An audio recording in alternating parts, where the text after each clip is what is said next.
So today we'll be presenting on the updates to Maui County drainage rules, MC 1504, and the water quality rules, MC 1511. So my name is David Alcanini. I am the project manager for this project, and co-presenting with me is John, who is our lead technical engineer.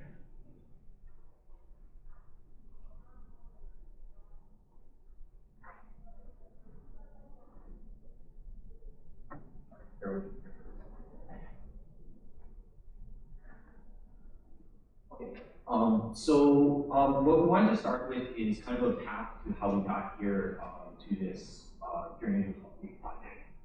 It'll kind of give you a little background as to some of the work we've done, and it kind of gives a little context as to kind of where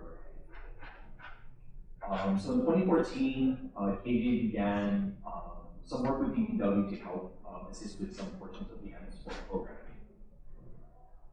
As part of that work, DPW had requested that KJ help assist with some third-party drainage reviews for some various drainage reports and construction drawings that had come through DPW through the permitting process. With some of those reviews under our belt, in 2015, we had prepared a memo to DPW that basically identifies some of the initial issues that we had noticed with the rules and through some of the reports that we had reviewed. And these third-party drainage reviews is work that KJ is still helping DPW with today. So to kind of give kind of an overview of what we're doing with these reviews, you'll see on the map here, this map basically kind of shows with pins all the projects that we've been able to review over these past 10 years. And total is around 57 projects.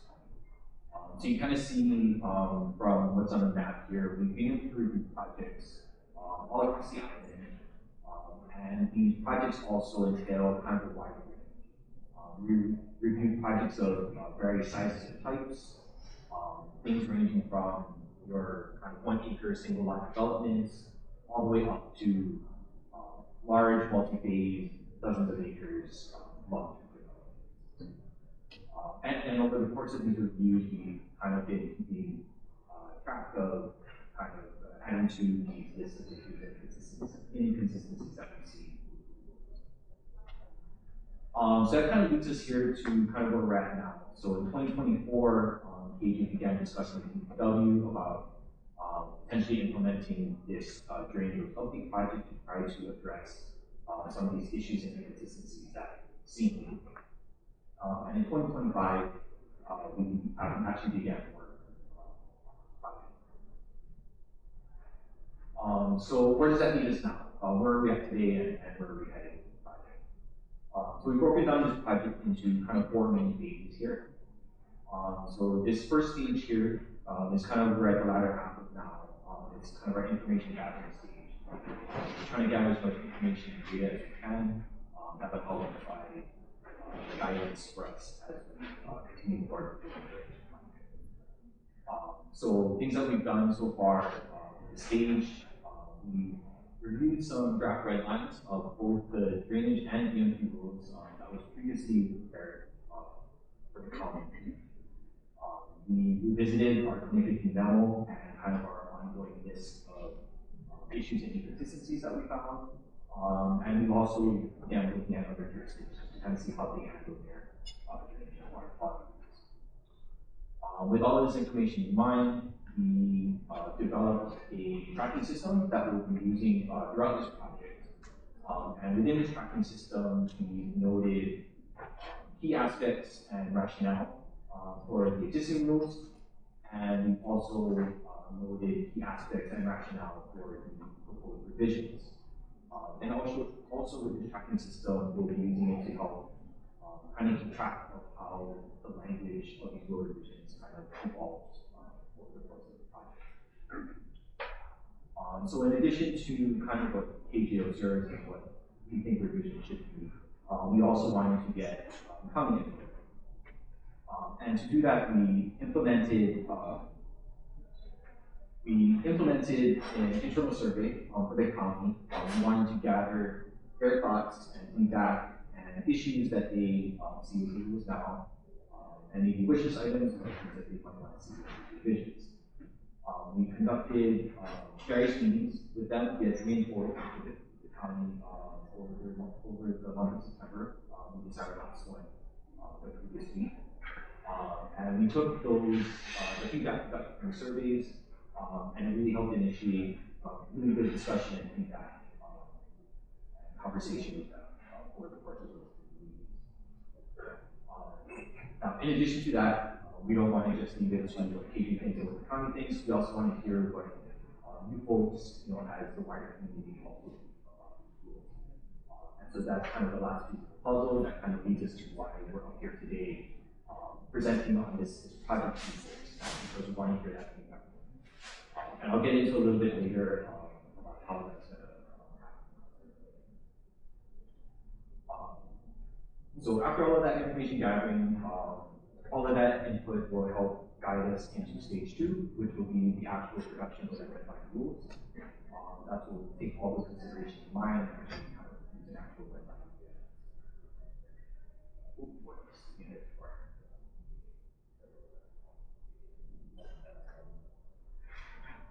So with the red line of rules, that will take us into stage 3, which is the adoption process. And so for this project, we'll be taking the rule updates to the Public Works Commission for their review and comment and approval. And we'll also be having a public hearing more comments.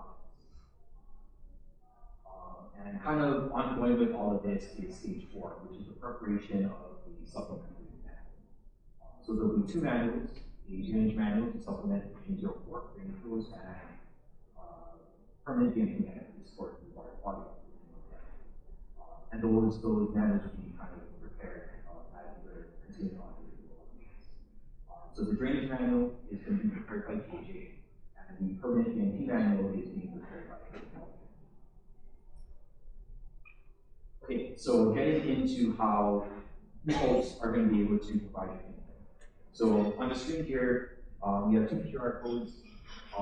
We prepared 2 surveys similar to the ones that we administered with the county. One survey specifically for 1504 and one specifically for 1511. So we really encourage you folks to participate in the survey. We want to hear issues you have with rules, challenges you come across, feedback, wishes items, any concerns you might have with potential rule updates. We want to hear these things because we want to be able to consider all of these things as we continue going through this project.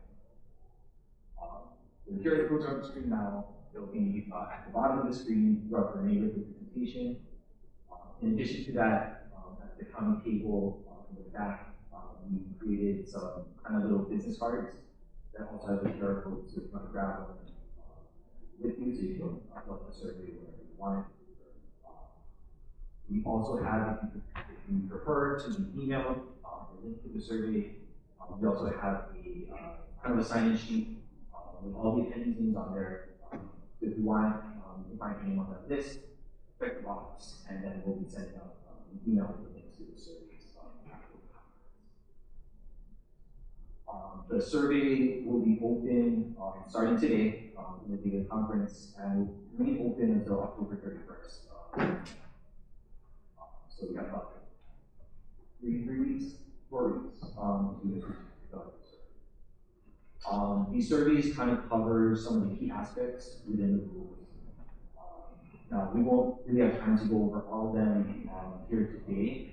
But we'll be kind of going over some of the kind of larger scale issues that we kind of see with the rules and kind of what we're thinking about as it relates to potential revisions that we might put. And with that, I'm going to throw it over to John, who will kind of go more into the technical aspects. Thanks, David.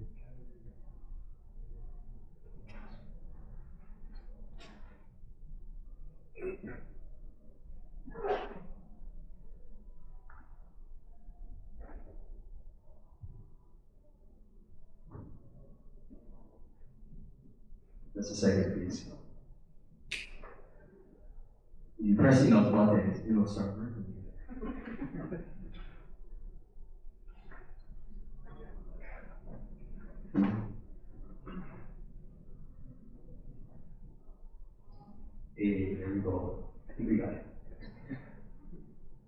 So,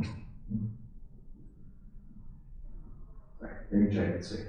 So as David mentioned, we're looking to get your folks' feedback on the rule updates that we're planning to do. That's going to be NC 1504 for the drainage rules and NC 1511 for the water quality rules. And I guess maybe I can start with explaining a little bit more about what at a high level we're trying to achieve with these rules changes.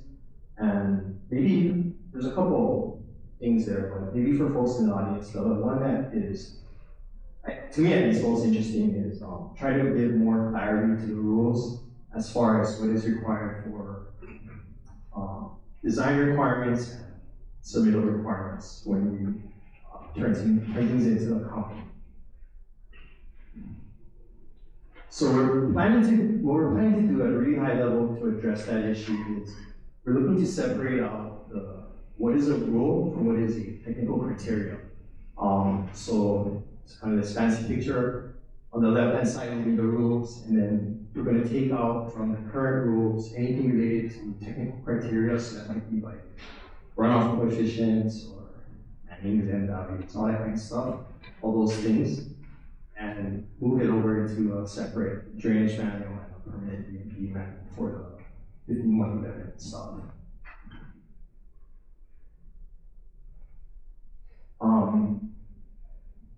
I guess in this process, what we're interested in hearing from you folks on is, as you guys read the rules and try to use the rules in your day-to-day work, I don't know about you folks, but when I try to read the rules, there's often cases where I'm reading the rule, read it again, I read it a third time, and then I'm like, I think this is what this is supposed to mean.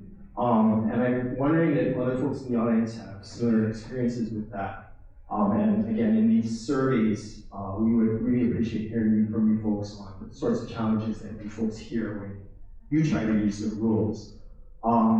As we were putting together this presentation, as we were looking through the sorts of reviews that we've done in the past, the third-party reviews, as we looked at some of the discussions we've had with the county over the past couple of months, we were able to distill down the challenges that we've found with the rules for these four buckets over here. So, unclear report requirements, unclear calculation requirements and design criteria, unclear maintenance requirements, and an unclear discharge requirement. And I'll be going over each of these in some amount of detail as time permits. So let's start with what some of the unclear requirements are in the reports regarding submittals. So up here on the screen, I have an excerpt from 1504, and you can see, I'm sorry if folks in the back can't see, but you can see that there's three main pieces to this, and really the piece that you see on the screen, that's about all that is said in all of 1504 as far as what's required for reports. And if you look on a page, it's probably like, I don't know, about that much. Not too much is said. And when you, let's kind of look at this in the three parts. So the first part is the hydrologic runoff computations. So that's the piece about how much flow is being generated from the site.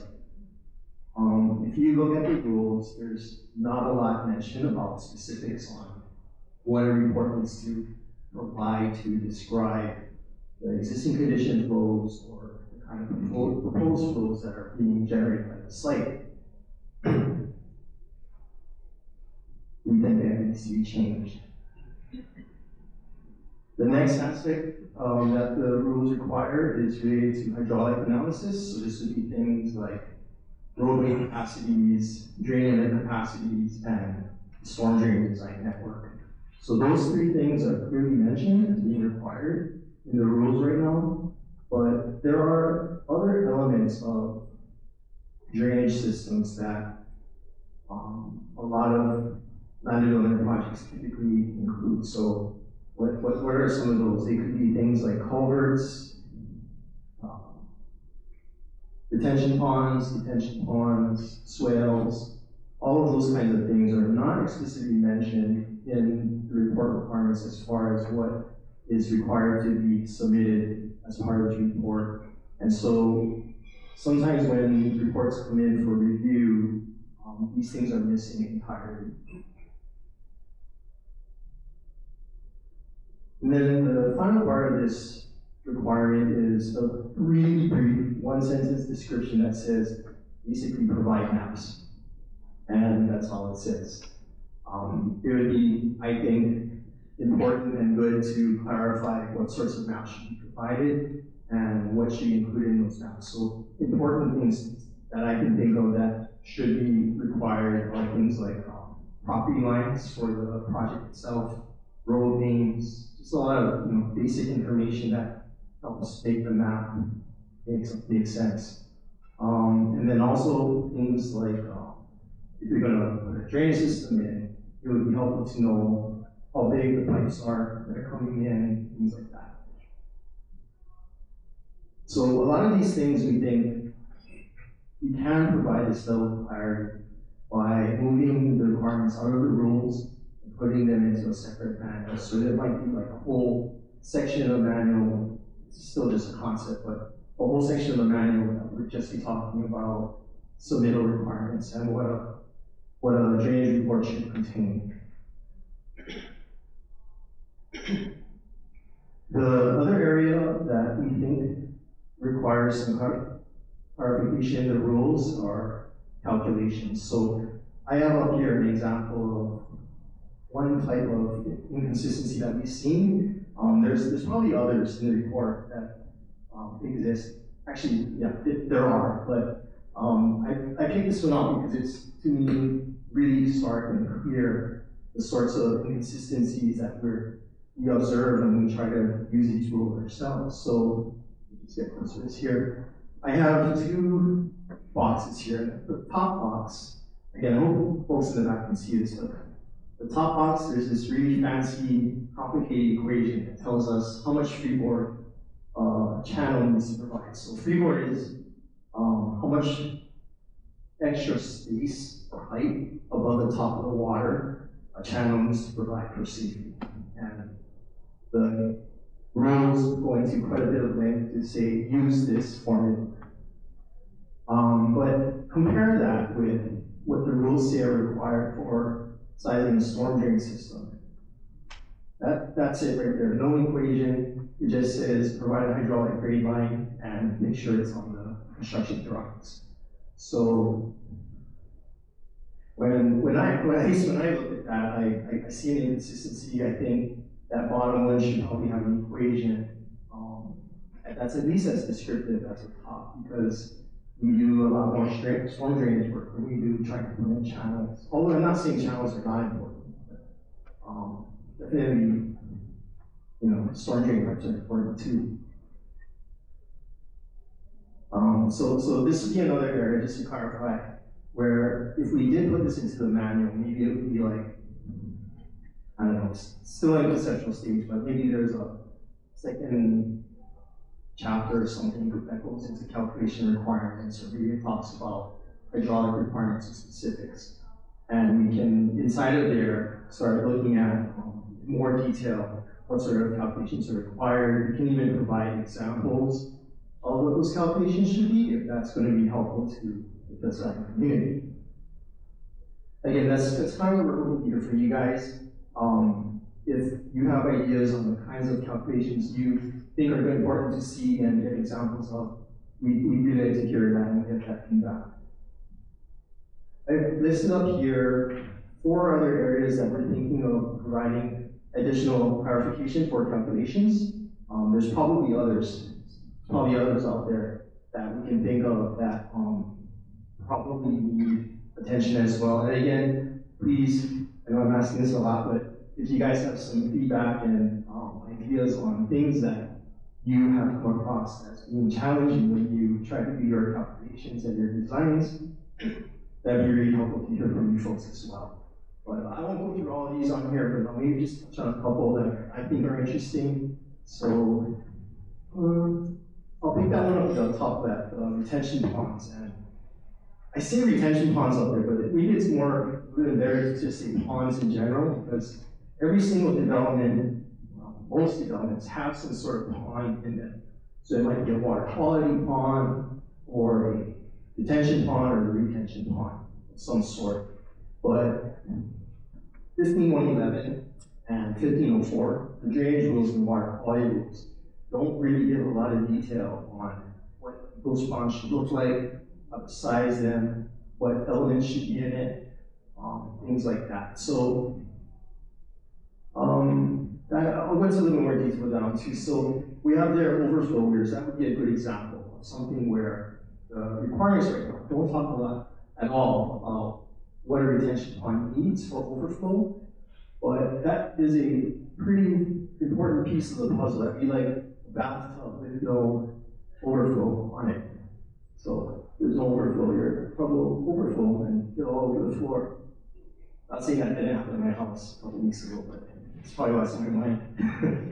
But that's one thing that we think is critical to include in these revised calculations in the manual. Another area that we're thinking of providing more clarity on is major culverts and associated energy dissipation. So by major culverts, I'm talking about things that are probably in the order of 100 CFS, 1,000 CFS, something of consequence where if there's a lot of water and we want to make sure that that water is being put into these culverts and released in a safe manner.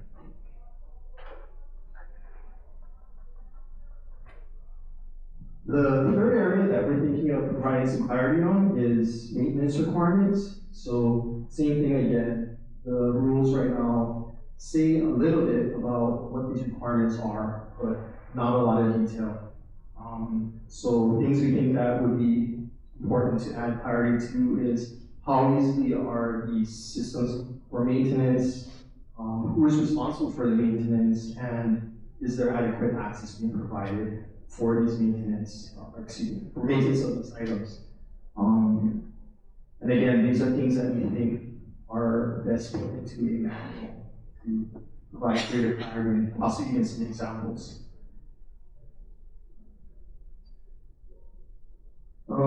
The fourth area is this so-called discharge requirement. And I wanted to spend a little more time, this is the last piece of the conversation we have today, but I wanted to spend a little bit more time on this one because we are thinking of providing some detail on it in the report. I'm curious to hear what the folks in the audience think of it, and please do provide that information to us in the survey. But I'll start maybe with a really quick explanation of what this discharge requirement is, and we're actually thinking of using some sort of picture like this or some sort of graphic to help explain what this discharge requirement is. So what is it? If you look at 1504, if you look at 15111, the rules, they have in them a requirement that developments and property owners not adversely affect their neighboring properties and downstream areas. And through those two rules, there's three aspects to it. So there is a discharge aspect where we don't want to flood out our rivers. There's a quality aspect where we don't want to ruin the waters in our streams and oceans and beaches. And then there's a form aspect where we don't want to increase erosion potential.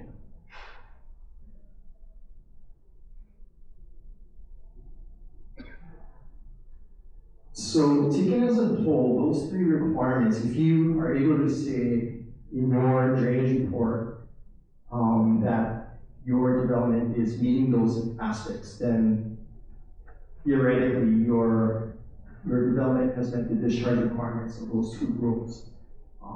And we are thinking to help provide some clarity on how to demonstrate that with some examples and some graphics in the manuals. And again, we're looking to get some feedback from you folks, but we're thinking of doing something like what you see up here. There'll be an example in the manual that goes through a generic pre and post development condition on the project. So I'll just run really quick here through how we're thinking of doing this. So we're thinking of saying that in the pre-development condition, you'll have a map that shows your drainage basins, and in the post-development condition, you'll have a map that shows its drainage basins. And then for each map, you will have a boundary, which in this case is green, that outlines the entire development and encompasses all the boundaries. And that shape needs to match between the two. That's important. And then what is going to be done is we're going to try to demonstrate along that entire green boundary that you are not adversely affecting your neighbors and things downstream of it in terms of these three items. So quantity, quality, and form, that you're not adversely making any sort of adverse changes.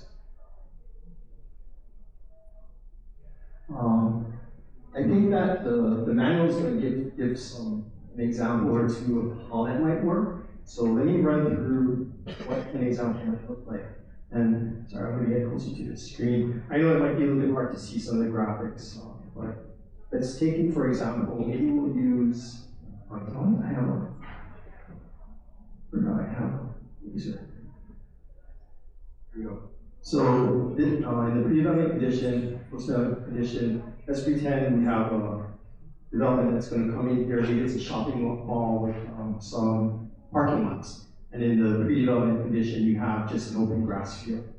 And the objective here is to demonstrate that this development is not adversely affecting its neighbors. So let's try to do that using this concept and these 3 points up here. What we would do is draw this basin line across the entire property, and then we want to demonstrate on this green side here that this drainage basin in the developed condition is not basically screwing things up.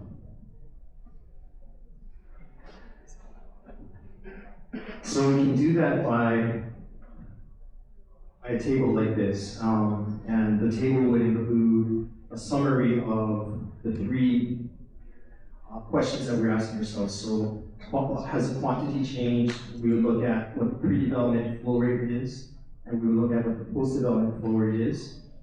We would ask ourselves if that changed, if there's an increase. If the answer is yes, that's not great, right? Because we expect that this development is going to probably flood up its downstream neighbors.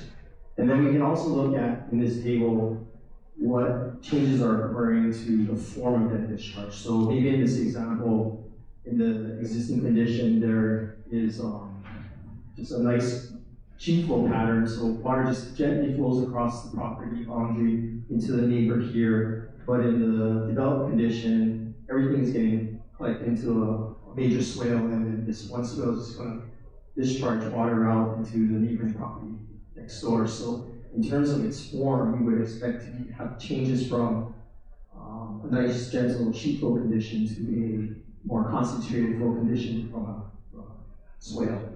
And we would expect that there would be some erosion caused by that swale if nothing else is done, which again is an adverse effect.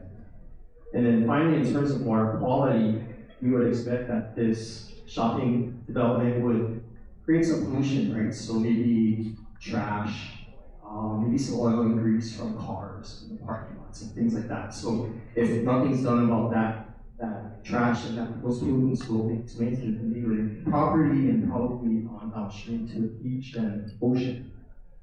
Not great. So this again map will help, or table and map will help us demonstrate that the development is going to put some kind of mitigated effort in, maybe a pond down here, to try and fix some of these problems that we just mentioned. This is a flow of that table. So just really quickly, I'll go through it. But the table would start by telling us what the pre-development flow rate is. And in this case, this example, 20 CFS is the number. It tells us in the developed condition what the increase in that flow rate is. You have 35 CFS. And then because of this pond, that flow rate gets reduced back down to 20 CFS. So in this table, we've been able to demonstrate that the discharge quantity, a portion of the requirement is being met. The table also tells us that historically the property discharges a sheet flow, and because this pond is being put in, the overflow from the pond is going to be releasing also at sheet flow. So the form is being met.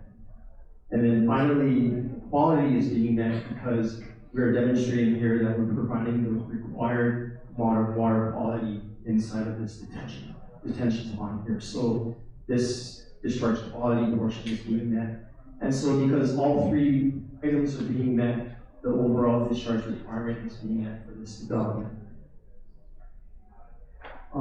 Sorry, that was pretty long, but we're thinking of doing that sort of level of detail in these manuals, and we're hoping that that helps out the design community. Questions you folks might have about, how do you demonstrate that, whether or not you're meeting this requirement or other forms of calculations. We would probably do similar levels of detail in those sorts of examples as well. So again, yeah, these are the 4 areas that we're hoping to clarify. And again, there's a call out to you folks in the audience to see if you guys have any other ideas, other areas that you're thinking needs clarity as you folks try to use these rules in your designs. We really want to hear from you on what those challenges are. If you folks have ideas on certain pieces and how they can be clarified, we'd also be interested in hearing that too. And going back again to the survey, that's probably the best way for us to get that feedback from you. So if you fill out the surveys, we really appreciate it. There's a piece at the very end of the survey for free form, open answers or open suggestions and comments. And if none of the survey answers really hit the items that you think need description, you can use those that last item to really just tell us what you think is wrong. We'll try to address it. And with that, I'll take some questions if there are any.